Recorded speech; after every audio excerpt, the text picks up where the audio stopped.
दोस्तों, आपने अक्सर लोगों को ये बातचीत करते हुए जरूर सुना होगा कि एक्स्ट्रा मैरिटल अफेयर बहुत ही घातक और खतरनाक होते हैं, क्योंकि पति और पत्नी के बीच में कोई तीसरा अगर आ जाए तो रिश्तों को और परिवार को टूटने और बिखरने में ज्यादा टाइम नहीं लगता है। ये एक्स्ट्रा मैरिटल अफेयर किस हद तक जा सकते हैं, आज की ये कहानी आपको ये सोचने पर मजबूर कर देगी कि अगर शादी के बाद किसी आदमी की जिंदगी में कोई दूसरी औरत आ जाए या किसी औरत की जिंदगी में कोई दूसरा आदमी आ जाए तो ये कितना खतरनाक हो सकता है एक दूसरे के रिश्ते के लिए। रिश्ते किस हद तक बिगड़ सकते हैं, कितने लोगों की जान जा सकती है, सब कुछ बताने वाला हूं इस कहानी में डिटेल से। बस आप लोग पूरी कहानी जानने के लिए कहानी में अंत तक बने रहिएगा। नमस्कार दोस्तों, मैं हूं राजन यादव। आप सभी का स्वागत करता हूं अपने YouTube चैनल पर एक नई कहानी के साथ। आशा करता हूं आप सभी लोग स्वस्थ होंगे और अपने परिवार वालों के साथ मस्त होंगे। दोस्तों, कहानी में आगे बढ़ने से पहले आप सभी लोगों से एक छोटी सी रिक्वेस्ट है, अगर आपने अभी तक हमारे चैनल को सब्सक्राइब नहीं किया है तो प्लीज चैनल को सब्सक्राइब कर लीजिए और वीडियो को लाइक कर दीजिए। तो चलिए कहानी को शुरू करते हैं। दोस्तों, इस सच्ची कहानी की शुरुआत उत्तर प्रदेश के औरैया जिले से होती है। औरैया जिले में एक आबिद अली नाम का आदमी होता है। आबिद अली की उम्र लगभग 30 साल होती है। आबिद की शादी एक शबाना नाम की लड़की से हुई थी और दोनों का एक बेटा भी है। क्योंकि औरैया एक छोटा शहर है, इसीलिए वहां पर आबिद अली का काम अच्छे से नहीं चल रहा था। इसीलिए आबिद अली काम की तलाश में कानपुर आ जाता है और जब उसको कानपुर में काम मिल जाता है तो वो अपनी बीवी और बच्चे को भी कानपुर ले आता है। दोस्तों, आबिद अली कानपुर के बिठूर थाना क्षेत्र के ध्रुव नगर में एक किराए के घर में रहने लगता है। ऐसे इन तीनों लोगों की जिंदगी बीतने लगती है। दिन में आबिद अली अपने काम पर चला जाता था, इसीलिए शबाना घर में अकेली रहती थी और अकेले रह रह के वो बोर होती थी। इसीलिए वो सारा दिन अपना मोबाइल चलाती रहती थी। मोबाइल में कभी वो फेसबुक चलाती तो कभी इंस्टाग्राम चलाती। ऐसी एक दिन फेसबुक चलाते चलाते शबाना की मुलाकात फेसबुक में ही एक रेहान नाम के लड़के से हो जाती। रेहान उन्नाव जिले के बांगरमऊ का रहने वाला होता है। कुछ दिन तक दोनों फेसबुक पर ही चैटिंग करते हैं, उसके बाद एक दूसरे का नंबर ले लेते हैं और वीडियो कॉल पर भी बातचीत करने लगते हैं। शबाना और रेहान का बातचीत करने का सिलसिला कई दिनों तक चलता रहता है।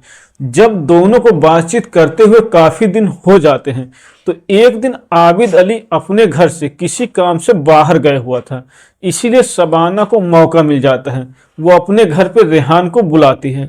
रेहान उसके घर पे आता है। थोड़ी देर दोनों बैठते हैं, बैठकर बातचीत करते हैं। उसके बाद रेहान शबाना के साथ अश्लील हरकतें करने लगता है। शबाना भी उसका विरोध नहीं करती, वो भी उसका साथ देने लगती है। थोड़ी देर तक दोनों अश्लील हरकतें करते हैं। उसके बाद दोनों शारीरिक संबंध बनाने के लिए तैयार हो जाते हैं। दोस्तों, जब रेहान और शबाना दोनों शारीरिक संबंध बनाने के लिए तैयार हो जाते हैं तो शबाना रेहान को अपने कमरे में ले जाती है और उसके बाद दोनों एक एक करके अपने कपड़े उतार देते हैं। इसके बाद रेहान शबाना के साथ बहुत ही जोरदार तरीके से शारीरिक संबंध बनाने लगता है और शबाना की चीखें निकाल देता है, उसकी हालत खराब कर देता है। लेकिन शबाना को भी उसके साथ शारीरिक संबंध बनाते हुए बहुत अच्छा लग रहा था। उसको वो चरम सुख मिल रहा था जो शायद उसको अपने पति से नहीं मिल रहा था।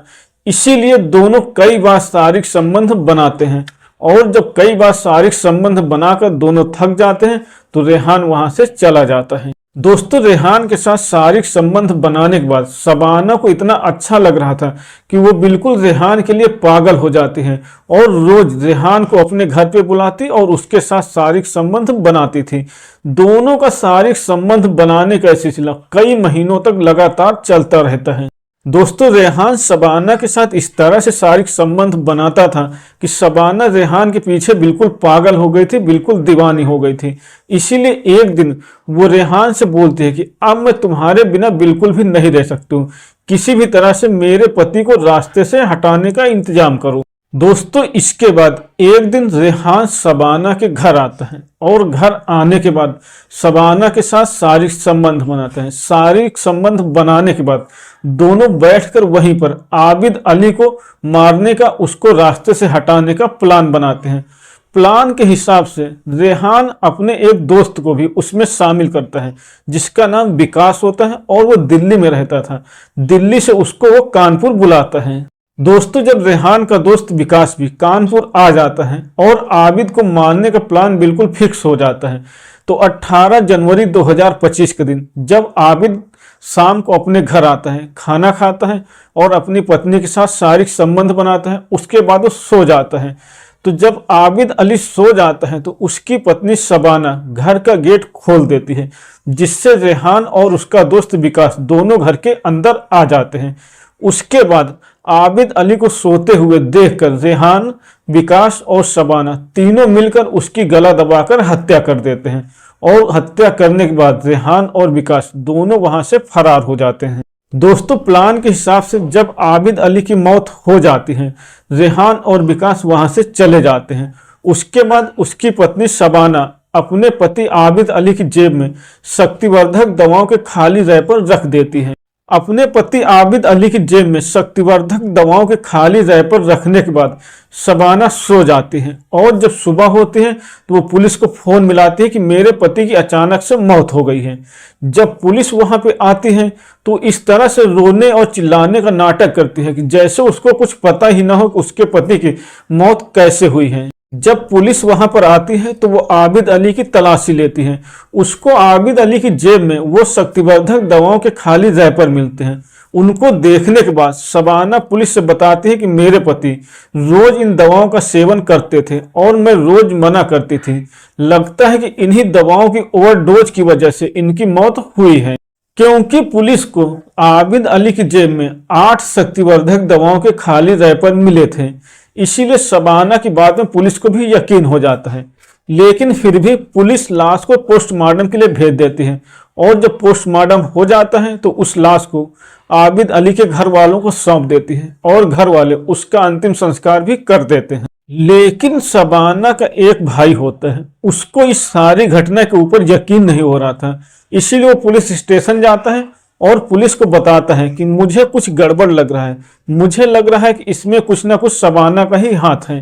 और 2 दिनों के बाद जब पुलिस को पोस्टमार्टम की रिपोर्ट मिलती है तो पुलिस भी उस रिपोर्ट को देखकर चौंक जाती है, क्योंकि इस रिपोर्ट में साफ लिखा था कि आबिद अली की मौत दवाओं के ओवरडोज से नहीं हुई, उसकी हत्या की गई है गला दबाकर। दोस्तों इसके तुरंत बाद पुलिस पोस्टमार्टम रिपोर्ट देखने के बाद और शबाना के भाई के बोलने के बाद तुरंत शबाना के घर जाती है और उसका मोबाइल लेकर उसकी कॉल डिटेल निकलवाती है।